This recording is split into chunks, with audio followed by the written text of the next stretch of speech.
I every day wake up and I'm like, I am living my dream. I wanted to have 4 kids. I wanted to have my own company. I am truly living my dream. And so when you are grateful for things and you look for blessings, you will find what you're seeking.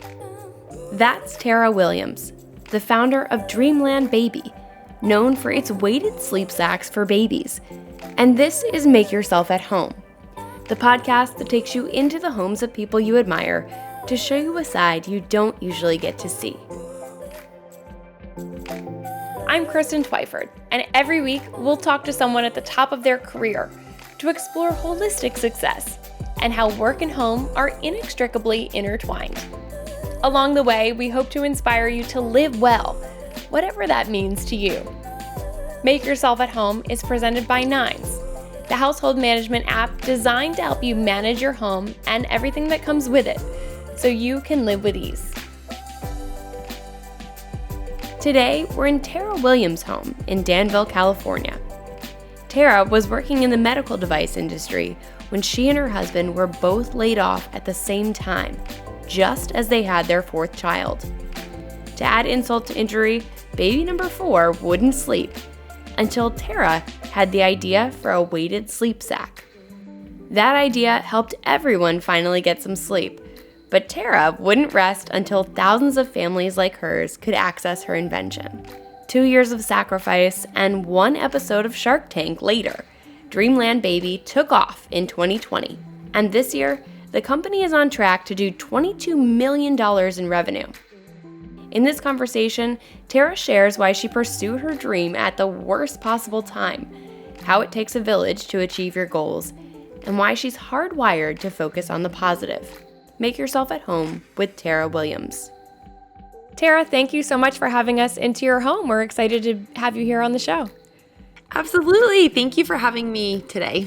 Yeah, so set the stage for us a little bit. Tell me about where you live and why you love it. Yeah.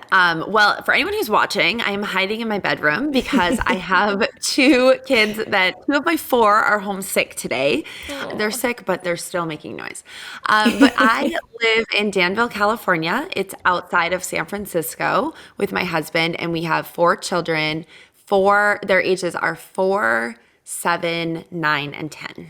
And tell me a little bit about what home means to you. Home for me is it's everything. Growing up, I'm the oldest of 5, and so I've always had. I have an amazing family. That's my family of origin. And we always hung out. Like, I'm best friends with my brothers and sisters and my mom. And we go on trips together. My mom and brother right now are in Germany. So I've always been incredibly close with my family and, my current family. I think I carried that over. My husband's one of 4, so has really a same kind of family of origin. And so home to me is family, and it's love, and it's just togetherness, and just kind of big group of fun. Yeah. Did you always know that you wanted to have a big family, like your own family? I kind of went in different waves. Growing up, I was definitely more having my Barbies set up stores and sell things. My sister was more the one that we were like, you're going to be a stay-at-home mom. You always wanted this big family. So not necessarily, but after I met my husband, and he actually had been married before, and so he has 3 other children. So we have 7 total, but I told him very clearly when we were dating, I want 4 children. That would make 7. Are you okay with that? And he said, if it feels right, yes. So yeah, by the time I would say I became an adult, I had a very clear picture of I wanted to basically replicate the life that I had growing up. Wow, that's amazing. And then you also have your 5th baby, which is your business, and most people know you through that. You're the founder of Dreamland Baby. You're the creator of the weighted sleep sack for babies. I think people love their own weighted blankets, but to create that for babies is a very cool invention, and you're a Shark Tank success story. What's something that people maybe don't know about you? Ooh, okay. So whenever I get this question, it always shocks people. Yeah. So I was the captain of my ice hockey team in high school. Being in California, I grew up in Hmm. Boston. People are always just shocked that I played ice hockey. So that was one of those things. It was like get to know me, and it was one of the things I told my husband. He's like, "Wow, okay, never Yeah. met any girl that played ice hockey." But it's Amazing. pretty popular in Boston. I so desperately want my boys to play, but we would have to drive over an hour and a half to get them on a team here. It's just it's not a sport people play. So funny. So, talk to me a little bit about how your home life and your business life with Dreamland Baby are intertwined. I think that's something that we love to explore here on Make Yourself at Home. And I want to kind of start at the very beginning of Dreamland Baby and talk about, at this point, you guys are in this incredible position. You're on track to do $22 million in revenue this year. But that's not where you started. And so I want to get all the way back to the beginning and talk about the idea for it and then also where you were in your life at that time, because you were in a very different place in your life then. Yeah. Well, I think the first thing is we are definitely a small business in the realm of businesses, but we're a big small business. And so I think people, when they see our company, they think we're a huge corporation and we have hundreds of employees and we have multiple headquarters. And that's just not the case. We are a very small, lean team and we all actually work from home. We do not have a corporate office at all. And it was, I guess, COVID was lucky for me. My background is in medical device sales and market development, and I have always worked independently. I have never worked inside an office. So when I started this, the very end of 2019, I thought, obviously, I will need to have an office because we're going to have a company, we're going to have people and a marketing team and everything else. And the idea of that was dreadful to me. I just never had that commute. I never wanted that. Like, I'm definitely I'm an extreme extrovert, but I like getting my work done and then spending time with my family and my friends. I'm not wanting to like hang around the office and talk around the cooler. I'm like, let's go, let's get it done, and then go do other things that we love. Not that I don't love my team, because we do have an amazing team and we have fun when we're together, but it just wasn't what I had wanted. So then 2020 came and obviously COVID. And then I thought, okay, well, this is going to end in, we all thought, a couple months. Obviously it didn't. It just went on and on. And so during that time I did have to hire people, and we obviously would not get an office in the midst of COVID when people were going home to work. And so then it just became the norm of our company for 2 years. And as companies started returning to work, we never had a workplace to return to. And we made the decision as a unit that everybody really liked working from home and it works really well for us and nobody has a commute. And so I think that's the first thing that's just very interesting about the company, the brand, and myself. Like, I work from home. This is my address. Like, this is our headquarters. Yeah. And so I think people are shocked when they hear that. But going back to where it all started. So I have a very specific date, which always makes people laugh. So it is March 28th, 2018. It was the day before my son was born. We had a scheduled induction on the 29th, and my husband got laid off from the job that he had since an intern in college. He had been with the company for 14 years. And so, of course, we're like, oh my gosh, that's okay. Are we still gonna have health insurance? Like, what? We're delivering this baby tomorrow. Like, this timing could not be worse. We had just moved. We had just bought our dream home that was definitely at the top of our budget, and knowing that we have 2 incomes. And so it was like, oh my gosh. So I had Luke, and I have 4 children. Luke is my baby, and the other 3 slept reasonably well, and Luke did not. He was crying around the clock, not sleeping, not napping during the day. I mean, in the first, month of a newborn, 2 weeks to a month, you expect like, we're going to get no sleep. But then the next month, no sleep, the next month. And so the second month into my maternity leave, the startup I was with, and I had an inclination, like in January, they said, hey guys, like, it's not looking good. Start kind of interviewing and putting out feelers. If we don't get our second round of funding, like, we'll have to shut the doors. And so it was 2 months into my maternity leave. They did not get the second round of funding. So they did shut down. And for me, I thought, okay, at this time I'm 8 months pregnant. Who am I even going to interview with? Like, I loved the company. I just hoped it was going to work out. And then I was like, I'm going to go on maternity leave and I'll figure it out. And so, it didn't work out. So then I was inadvertently laid off. So all of a sudden, my husband and I went from 2 really strong incomes to no income. We have 4 kids, 5 and under, and this baby that is just relentlessly crying. So it was really chaos. And no one's sleeping. No one's literally nobody was sleeping. So we knew my husband, the role he has is kind of specific. So we knew he wouldn't probably get another position for a year and a half, because we knew we didn't want to move, and his role is in person. So it's he would have had to find a local role. And so he was really pressuring me, hey, take 1 more month of your maternity leave, and then when you are ready, start interviewing. And so during that time, when I was on maternity leave, is actually when I came up with the idea for Dreamland Baby.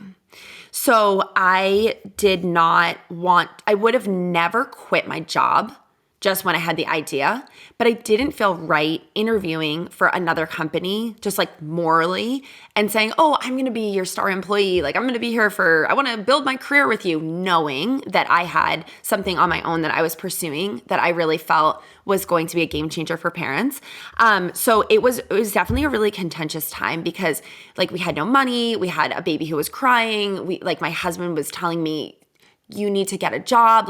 We were paying for Cobra that can't even remember now. I think it was $8,000 a month because we have 7 kids. It was something crazy high just to have health insurance. So, we were both panicking. And I remember our motto was gas and groceries. I use my credit card for everything. I never carry cash. And so we would look at my credit card every other week, and he'd be like, oh, there's a Starbucks charge for $4. Tara, you can't be doing that. I mean, we pulled our kids out of sports.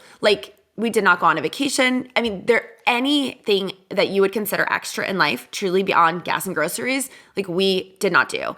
And that was for 2 years. So I feel like I really did make personally a huge sacrifice to bring this company to life, but also my family, because it would have been really easy for me to go get another job, to have health insurance, to have money, and we could have just lived comfortably in the same way we did before.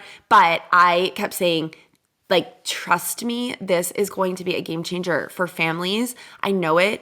We once we make it and get the word out, but there is a difference between if you build it, they will come, and putting a website on Shopify is not the same as truly marketing something. And it's really it's such an amazing product, but if nobody knows about it, then nobody can buy it, right?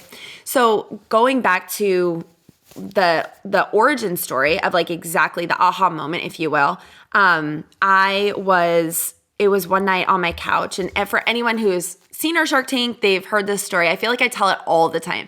But my husband and I were sitting on the couch, our older 3 were in bed, we had our baby Luke with us, and we put a really heavy throw blanket on top of him. And immediately he just had this look of calm. He stopped crying, and it was a look on his face that I had never seen. And that was my light bulb moment where I said, he needs a weighted blanket. And I literally raced to the computer. I got onto Google. I got onto Amazon first. And then I typed in weighted wearable blanket or weighted sleep sack. Nothing came up. Then I went to Google and I put weighted sleep sack, and some Etsy options came up, some loose blankets came up, but nothing like what I was imagining, which was literally a sleep sack with a weighted blanket sewn on top for an even distribution of weight that would function like an adult weighted blanket, like that throw blanket that I laid on his body that calmed him down.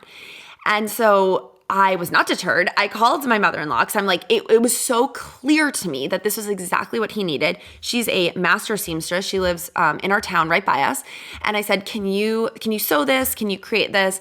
And this is where I tapped into my medical device background. So I'm I need to find a clinical trial. Where's the study? We need to talk to physicians and pulmonologists and certified sleep consultants and NICU nurses. And so I dove into all this research. This is literally the night I thought of it. Oh my gosh. She said, sure, you need to send me a pattern to sew it. And so, I did all this work. I sent it over to her. It took her about 2 weeks. And then when we got the product back, the very first night, he slept for 12 hours. So this is a child who for 6 months had never slept more at night for a 1.5 hour stretch. 12, like it was unbelievable. We could not believe it. We thought it was a fluke for sure. And then the next day he took a 3-hour nap. And then the next night he slept for 12 hours again. And by night 2, my husband was like, you have created gold. Like, this is the most unbelievable thing ever. He's like, but you still need to go get a job. Right. He was so hesitant, right? Yeah. You know, I think if I had created it while we were both still working, he would be like, go babe, like do your thing. That's amazing. Like do it on the side. But I wanted to pursue it and pursue it full time. And when I say full time, I was also primary caregiver for my 4 children full time. Yeah. And my husband was spending a lot of time interviewing. So he was driving places, he was flying places, like he was going on a lot of interviews. So it was almost like his job was to do interviews, and then I was full time with the kids. So I was working at 5 a.m. until 8 o'clock when I got them off to school. And then I would work, you know, while they were at school. And then my husband would conclude his interviews or whatever he was doing around 5 and relieve me. And then I'd work until 10 o'clock. And so it was definitely a huge grind for 2 years. I had no help with the kids at all. We don't, you know, my husband's parents live close, but they're a little bit older. They're just not in a position to be able to watch the kids in a full-time capacity. So we don't really have any other family here who would be able to jump in. Like all my family's in Boston. So it was just me watching the kids and trying to get this business started. So it was a grind for sure. And amazing that you had the commitment to fight through all of that to try to make this happen. And then you have this big, crazy goal, which is to get on Shark Tank. And you were relentless in trying to get on Shark Tank. And you made it, like to actually get on the show, but then to, you know, get an offer from Lori, who was your goal person. And, you know, you have this huge moment, and all the work that you did paid off. Mm-hmm. I think for people watching that clip, seeing you get that deal was like, oh my God, she made it. She got her dream, and now everything is going to be butterflies and roses. But it had to keep being hard, and it had to keep being a struggle for a while after that. So tell me about the aftermath of that Shark Tank moment. How did it help launch you all? But then how were you still fighting to make this happen? Yeah. Well, you know, if there was ever a I made it moment, it definitely was watching myself on once it aired. And then at the same time, I had my computer open, and I had the Shopify website up, and it was just the sales, like it was there's a sound on Shopify that when you get a sale, it goes cha-ching. And so it was like cha-ching, cha-ching, like it was just constant. And I remember it was May 15th, 2020, and I was sitting on my floor, and so it aired on the East Coast first.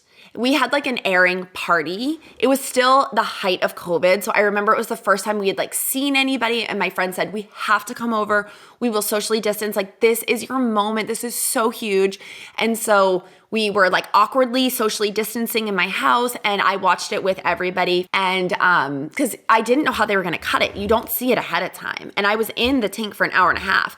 What are they going to choose for that 10 minutes? And the computer was open, and I remember just tears were like streaming down my face because it had been 2 full years. I had not taken a salary. I had been burning the candle at like every single end to be able to try to get this over the line, and to see all the sales come through in such a high capacity. And like, I made it. Like, I freaking made it. Like, in that moment, it was amazing. But yes, then there's more work that comes after that, of course. So we actually filmed in September of 2019, and then it aired in May of 2020. So there was definitely was that 8 months? It was a long time between when we filmed it. And when I filmed it, that also was a moment that felt like we made it, because I filmed and I knew I made a deal with Lori, and it was like, oh my gosh. And we were in LA, and I remember getting on the plane. My husband came with me. He was an actor. He has no involvement in the business. So he did like the first 90 seconds is kind of a skit. Everybody memorizes it. It's an acting part, and then you go into the real discussion. So he came in for the actor part, and then he left off the stage. And so him and I went home together, and I just remember it was such a whirlwind. We got on the plane and I looked at him and I said, did that actually just happen? And he was like, yeah, I think it did. Like it felt like a dream, like when we were flying home, because it was like we flew in as normal people and then we were movie stars, really, like hair and makeup. We were in a trailer, we were on the ABC, like the studio lot, you know, It was like a whole thing. We were with like Kevin O'Leary and Mark Cuban and, you know, like the producers. And then all of a sudden we got on a plane and we were flying home to our 4 kids again. So it was a dream. It felt like a dream, but that was definitely like a milestone for me where I felt like, okay, we made it. But then there was no change in sales, obviously, because I knew we filmed, but nobody else did. So then and that was when we filmed, we had only launched 3 weeks earlier. So really it coincided with like the very beginning of the company. So I had done a Kickstarter in May of 2019, and there's so many moments that I'm like, oh my gosh. And, you know, I think for me, one thing that, I will say I think is a positive thing about myself, or, you know, something that I like about myself, if you will, is that I really take time to celebrate the victories. And it's something that I do with my team. And so it's always like, when I look back, I'm like, oh my gosh, like the day that, you know, we had our Kickstarter, and the day that I got called to Shark Tank, and the day I filmed Shark, like there's so many of these like small milestones that I look back and I'm like, there's such huge celebration moments. And at the time we did pause and celebrate, because I think, you know, you chase these things. Like I remember I thought, oh, if we could ever get to 1 million. Well, first I thought if I could ever do more than 10 sales in one day, if I could make $1,000 a day. And then it was like, if we could do $1 million in a year, like, and then it was $1 million in a month. And now we're like 3 million in a month, right? So it's like these different kind of things where, and when you get to them, like you have to pause and stop and celebrate and like kind of have these things. Because if not, you're just always like, I need a higher revenue number. I need more sales. I need more locations. I need more SKUs. Like it just becomes like, what are you doing it for? So I love to celebrate everything. I'm a huge party planner. Like I just love the celebrations in life. So, you know, that's just one thing that so many times we've like had these huge celebration moments. Right. And I'm sure with your family to have those moments when it was really everybody was all in. You were making these sacrifices as a family for the business. And when did you feel like you all were out of the woods and you were ready to, you know, start taking a salary and you felt like your family could take a breather? It really was after Shark Tank, because I believe that night 7 million people watched it and so many people had bought it. And then it really was a snowball effect after that, because now, you know, all of a sudden it's in the hands of another, you know, 10, 20, 30,000 people who then tell other people, who then come back and buy a second one. And so that really opened the floodgates for us. We got a call from Nordstrom. They wanted us to be in store. That opened the floodgates for all of our wholesale. And so it was at that time that I said to my husband, like, I'm ready to hire a full-time childcare for our kids, for a nanny, which we have always had a nanny or an au pair who has lived in our home since we were married. So that was a constant. And it was when we both were laid off, we of course had to let our nanny go as well, because there was no money. And so for that time, it was really, you know, I always look for the blessing and everything. And it was really an amazing time that I got to spend with my kids that I would have otherwise like been working. But at my heart, like I love to work. I think I'm best when I'm a working mom. So I said, okay, I want to hire somebody full-time, which would require me to take a salary. So I started taking like a very low salary. It was nothing compared to what I was making in my previous roles. March of that year of 2020, my husband did go back to work. So he was off for about a full year. So that kind of alleviated things. And really a huge catalyst was getting somebody to watch my children full time, so then I could focus on the company full time. And after Shark Tank, I started making some key hires. So that was, if I were to draw a line in the sand of when I felt like truly we made it, like from that moment of me like crying tears of joy on the floor, to these hires and, you know, even hiring somebody internally to help me run my own life so I could work and focus on the business. That was when things, I would say, like really started to take off. And when our, you know, revenues started just going straight up. Amazing. And so you mentioned that hiring a nanny has really kind of freed you to make time for both, being with your family, which is a huge priority in your life, and have enough time to run your business. How do you think that has a ripple effect across both the business itself and your family? How does that benefit everybody involved? Yeah. So, I think for our family, like I said, my daughter is 10, and we had, when we were first married, we had somebody, we had my daughter right away. And my first three kids are like back to back. They're all like within a year apart. And then, there's 3 years between my third and fourth, because my husband said he was done having kids. He had, we both played, sports in college. So he really wanted to have a boy with me. And so he's like, okay, we have our boy now and I'm done. And so I kept saying like, we need one more baby. But anyways, that's a side tangent. So there's 3 years between my last two, but I've always been in a market development role. And so that included travel. So I was traveling quite a bit. And then my husband is in wealth management. And a lot of it was going out with clients for dinners. And so in the evenings, it was like, we would need somebody who literally lived at our house. So if I was out of town and he had a dinner, like he wasn't trying to scramble, trying to find childcare for the kids. And so we have always had someone who's lived in our house. So for my kids, I know probably other people, maybe it's unusual, but for my kids, they've always known that there's me, obviously, and then there's somebody who watches them and like full time, I would say. And so for us, it's been, I think, really amazing. I am just not built to be a stay-at-home mom, which I think a lot of people think, well, why do you have 4 kids then? There is a difference between loving having a big family and then also just being with the kids all the time. Like for me, I love working. Like that's what I'm good at. That's where I thrive. And then what has always been unique is I remember, I would say that a lot of my friends are stay-at-home moms, especially we are members of the Church of Jesus Christ of Latter-day Saints. And so most of the women stay home. And so, it's a lot of my friends. And I remember they said to me, we were talking about Mother's Day, and a bunch of the women were like, oh, I just want a day away from my kids. Like, all I want for Mother's Day is just like, nobody talk to me. And I don't feel like that about my kids ever. Like I've never felt that. I mean, I've had moments, of course, but I remember thinking, oh my gosh, like they are monsters. I can't even believe they have, and this is like our kids were a lot younger and sweeter and cuter. Now my girls are kind of tweens. So I definitely have those moments where I'm like, like don't roll your eyes at me. But at the time I remember I was like shocked because I had never at that time felt like that about my kids. And I couldn't believe that anybody could look at these sweet, beautiful, innocent babies and think they want a day away.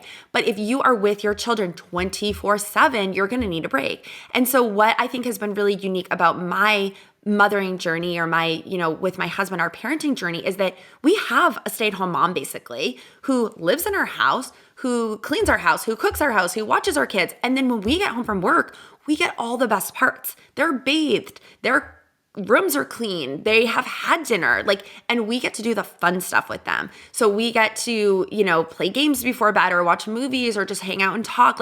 So it's always just an amazing experience. And then we don't have any help on the weekends. So I do not work on the weekend. I used to, but that is my sacred time with my family. So I am 24/7 with my kids on the weekends. I love it. We have nonstop activities. We're going to sports. We're doing family things. So I just look at it like I'm almost like a dad where, from 5 o'clock on is my time with the kids. And then all weekend we have them. And so for us, it's worked amazing. It's for my personality. And I think my husband's too, it's just been really, really awesome where we have a third person. When you are a working mom, and I have a lot of friends who bring their kids to daycare, and it's like, they are, when their kids are home and they're home from work, they're doing the laundry, they're trying to clean their rooms, they're, running around signing kids up for sports. They're doing all these things that a stay-at-home mom also does. And they're just burnt out where I'm like, I get to focus on my job. I have a full-time person who focuses on her job, which is literally doing things like signing kids up for sports and going grocery shopping. And so we both get to thrive in our areas. And I think having someone live in your house, a lot of people think that's really weird, but for us, it's another member of the family, right? And so it's like, I have 4 kids, I have my husband, we have an au pair, like my family members come visit me all the time. Like it's always a party at my house. So for me, it's fun. I love it. I will say every family is different. And for us, it works. Yes, amazing. And I think it's really nice that you're, very open about what works for you guys, because I think lots of new moms are under a lot of pressure to do it all and, be perfect at everything. And I'm sure people look at you and say, wow, she has 4 kids. She has her own business. She was on Shark Tank. And they're like, how does she do it all? And I think there's a lot of people who put pressure on themselves to really balance everything. And for you, it takes a village and it takes, a team to raise a family and run a business, and everybody has to be all in and working together. Yeah. And, I think it just depends on what your goals are. So if I had wanted to continue to keep Dreamland Baby where, it's small and it's fun and and it's just me and I'm watching my kids and I'm a mom first. And then I remember I met a woman early on and she had at the time, like a decent social following. And she was like, oh, my husband said that we could like join forces. And I had just barely started. And I said, well, what does your, work day look like and things like this? And she said, well, I'm with the kids all day. And she's like, and then at night I'm on, there's like a website where you can order things from China. She made these bead necklace things. And she's like, oh, and I just like, I get on at like 2 a.m. and I'm like talking to my manufacturer and we're just like texting and I order more beads. And I remember thinking, that's not what I want. Like, I want to create a company that is going to have a reach to help hundreds of thousands of people. And I just felt we had such a unique product that it was just a game changer. Like the sleep sack and swaddle market has been around for 30 plus years with basically zero innovation. And sleep sacks offer a wonderful solution. It helps your baby sleep safely without a loose blanket in a crib and keep them warm. But it doesn't actually facilitate in helping baby sleep. So we had a product that actually keeps baby safe without a loose blanket, keeps them independent in their crib, keeps them warm, and helps them feel calm, fall asleep faster, stay asleep longer. So I felt like we were like the iPhone. I guess that's such a dramatic correlation. I don't know what we correlate ourselves to, but it was just a stagnant industry, a stagnant category, and we came and just blew it up. I said, I want to have a full team. I see this I almost viewed it as, I've always wanted to be an entrepreneur, like not my once in a lifetime shot, but we have a utility patent on this product. So it's protected, it's unique, it's an invention. Like everybody has, Sarah Blakely always says, everybody has $1 million invention, but how many $1 million inventions do you have in your life? So I just felt like I have to grab this one, even though this is such a horrible time. Me and my husband are both laid off. We have these 4 really young kids. Like anybody would look at me and say, there could not be a worse time to start a business. But I looked at it and I said, this is my time. This is the only time. Weighted blankets were becoming super popular. And I was like, if I don't do this right now, guarantee somebody else comes out with this, because it was so obvious with how well weighted blankets started helping adults and kids and became mainstream back in 2018. And so I just said, there is no time to wait. Like it has to be now. And so I think pursuing it, like in the way I did, even though it was such a bad timing, like I would say to anybody, like I remember I had my first daughter when I was 25, so I was fairly young, and a lot of people were like, oh, I don't know if I'm ready. How'd you know? Like you were never ready to have a baby. There's never a good time to have a baby. Like if you wait for all the elements in life to line up, you'll never do anything. And so I would just say, to the mom who's home that's thinking, I want to have a huge company, like just do it. Like start how I did and start it slow and build it up. But also be realistic. Like, is that what you want? Because if I had just wanted to like keep this small, I would not have hired, have had full-time help, and I would not have started hiring a team. And I mean, one of the things I love the most about the business is actually managing and mentoring the people on my team. And everyone like that comes in, I'm like, I want you to leave the best version of yourself. I want you to come here and leave and know that you've grown in professionally, personally, like in all the ways. And that's what like fires me up. I actually, when I was in high school, I remember I wanted to be a life coach, which was like so long ago and it was not even a thing. I know. And so I've always loved just like, like it was like played sports my whole life. I was captain of all my teams. Like I'm like the hype squad for my friends. So I just like, I love that part of it. So that is like what I wanted to do. But with that, like you cannot have what I have built by staying home and working a few hours here and there. Like it's just, I know we're in a time where it's like, you can have it all. You can, but not all at the same time. So if you want to stay home with your kids full time, like you cannot have a 8-figure business. Like it's just not going to happen, you know? And if you want to have an 8-figure business, like you do not have 4 hours a week to deep clean your house. You have to hire somebody to do that. So it's like, what do you want? And then how setting up your life to get where you want to be. My message to everyone is you are not failing. You need to hire more people if you want to do more things, but you can't hire people until you've got, it's like chicken before the egg, right? Like I couldn't get to the level that I wanted to get to because I was with my kids all the time. So I had this moment of Shark Tank, which was incredibly lucky. Not that I believe luck is when preparation meets opportunity. So not that I wasn't prepared to do it, but it was incredibly lucky that I got on. And that catapulted us because it gave us cash that we would have taken years to build up our bank account in one day.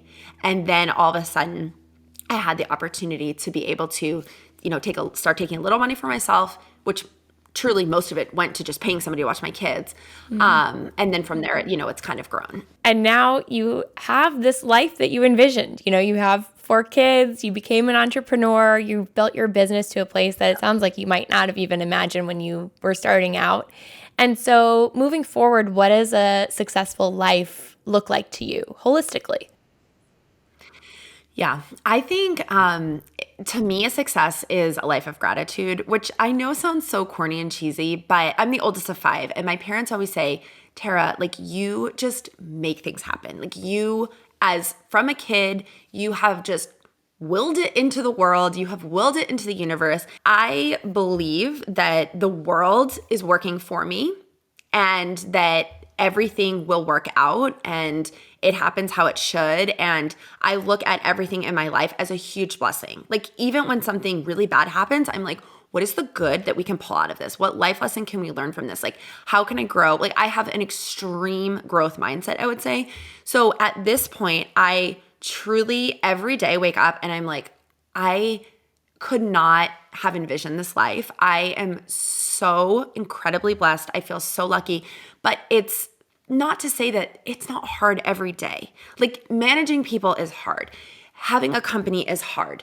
You know, we had this amazing collection that we wanted to launch for holiday and it's basically lost on a container somewhere. And like our team is so disappointed. Like there are disappointments every single day, but it's like, and I told them the other day, I said, you guys, at this time last year, we had no inventory. Like we were air shipping things in, weighted products. We had no inventory. We were sold out of everything. I said, you have every single color of our top colors. You have every single top SKU. Like the fact that we didn't get this holiday collection, who cares? We are going to crush it on Black Friday. Like we are in a spot that is 1,000,000 times better than we were last year. Like that's what we need to focus on. And so it's always just, I think like if you can, and I have a gratitude journal and I'm just very into being grateful. And so I'm at a point now, having done this business for, you know, commercially 3 years and thought of the product for 4, which in time doesn't sound like that long, but I feel like I've been doing this my entire life. Like it's been a lifetime. I can't even almost remember my life prior to Dreamland Baby.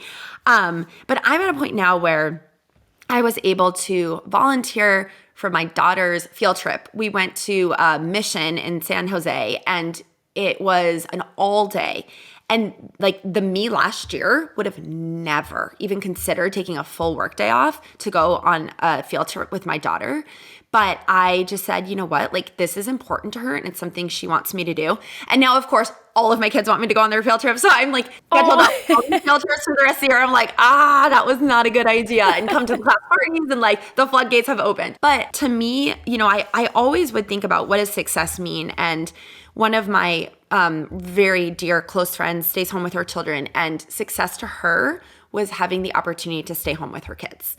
And she is like living her best, most successful life. And I love talking to her because she like just cannot even fathom that what I do energizes me. And she's like, I'm so worried for you. And I'm like, Nicole, you know, and she's like, I know, I get it. I could never handle that. Like, it's just not what is success to her. But success to me really, truly is having it all. Like, I have 4 kids. I have an amazing husband. I love our home. I love our friends here. I love the company I have. I love our mission. I love that we get to help other parents. But in all those things I just told you I love, I could highlight the same number of things and say, this isn't going well for me. This is broken.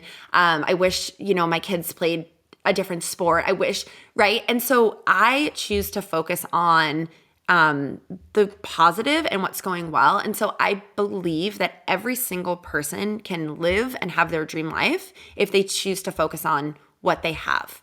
And so I every day wake up and I'm like, I am living my dream. I wanted to have 4 kids. I wanted to have my own company. I am truly living my dream. And so when you are grateful for things and you look for blessings, you will find what you're seeking. And so if you are seeking blessings and you are seeking gratitude, things in your life will come that you're grateful for. So sorry, that's kind of long and rambling, but I would say that is I'm a living dream that you can, whatever you're having in your life can be your dream. Yes, I love it. And what a lovely outlook on living well. So thank you so much. This has been an amazing conversation. I want to get into our lightning round of fun questions. Okay. And now that you've mentioned the gratitude journal, I have to jump straight to that. Yeah. How long have you been doing the gratitude journal, and what's one thing that you've learned from doing that? Yeah, so I have been doing a gratitude journal in some way or another, like since high school. I really feel like I was this visionary in the idea of being a life coach because I just always was into like working out and being healthy, and I played sports and I wanted to play sports in college. And so I always was striving to be my best self.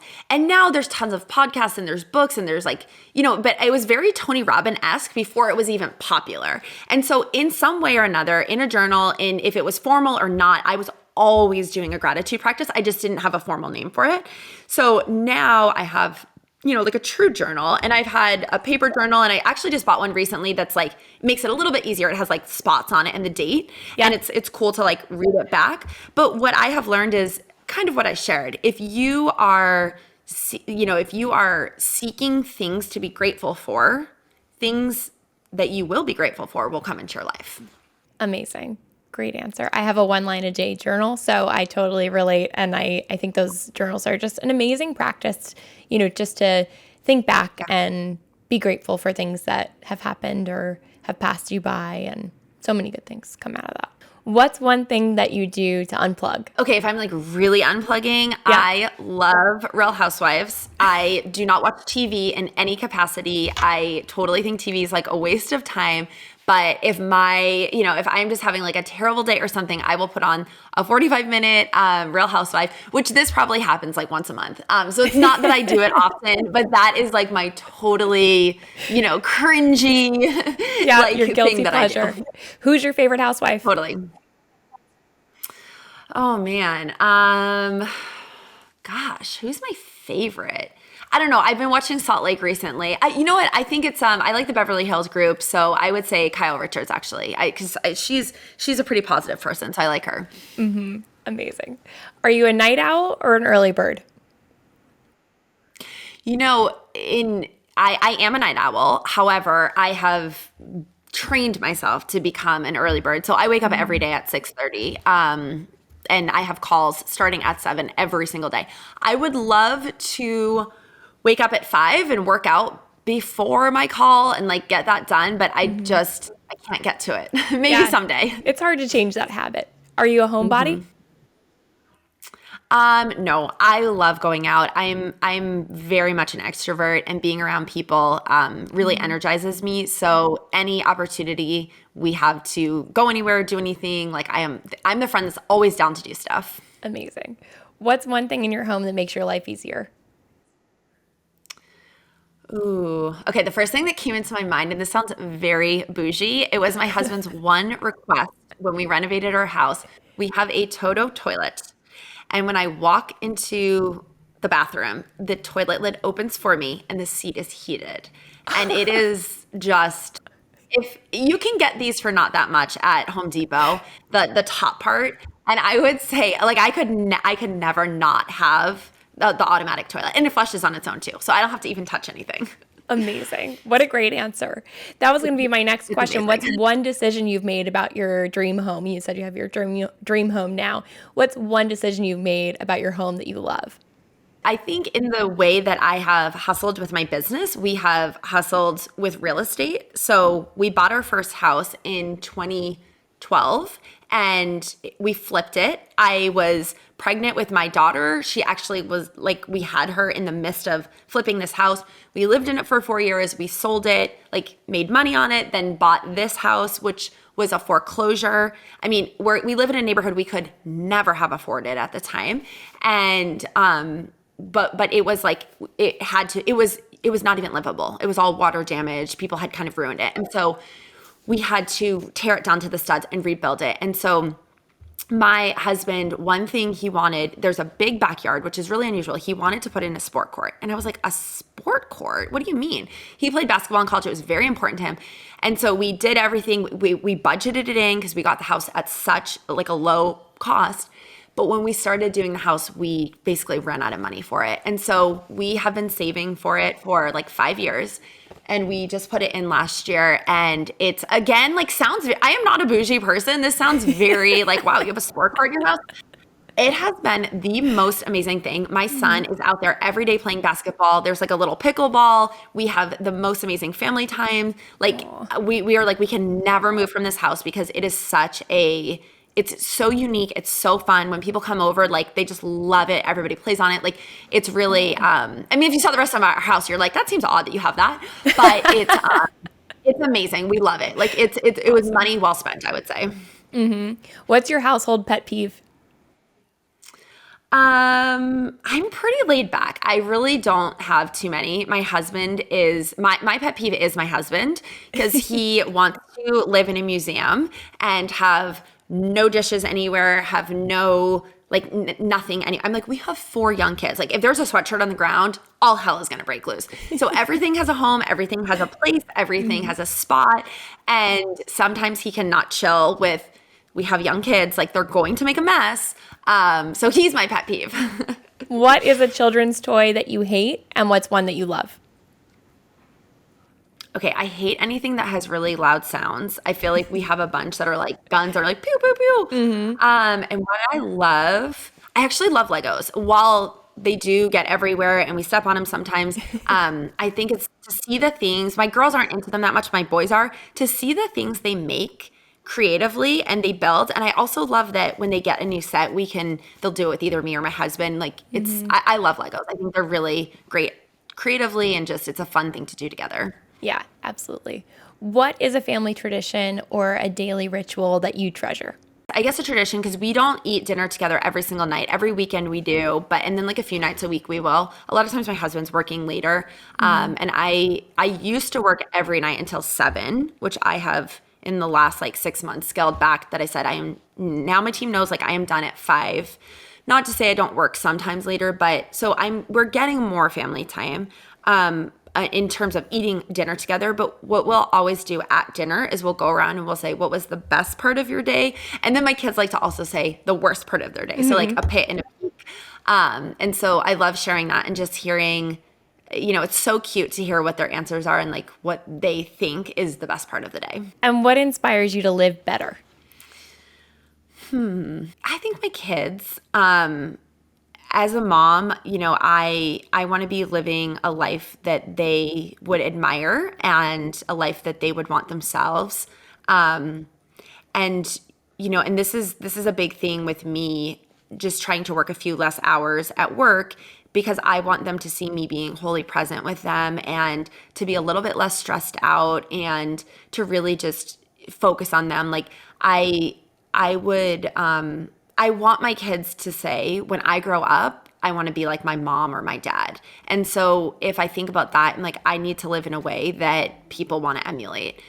Inside my house in my private moments, because my kids are always in my private moments. And so definitely my children. Amazing. Well, Tara, thank you so much. It's been so nice to talk to you, and thank you for having us into your home. Thank you. I appreciate it. Thank you to Tara Williams for welcoming us today. Follow along with Tara on Instagram at TaraWilliams2110 and at Dreamland Baby Co. I'm Kristen Twyford, and if you enjoyed our conversation, I hope you'll subscribe to Make Yourself at Home and leave us a review. Make Yourself at Home is presented by Nines, household management software that helps you manage your properties and everything that comes with them, so you can make the most of your time at home. Learn more at ninesliving.com.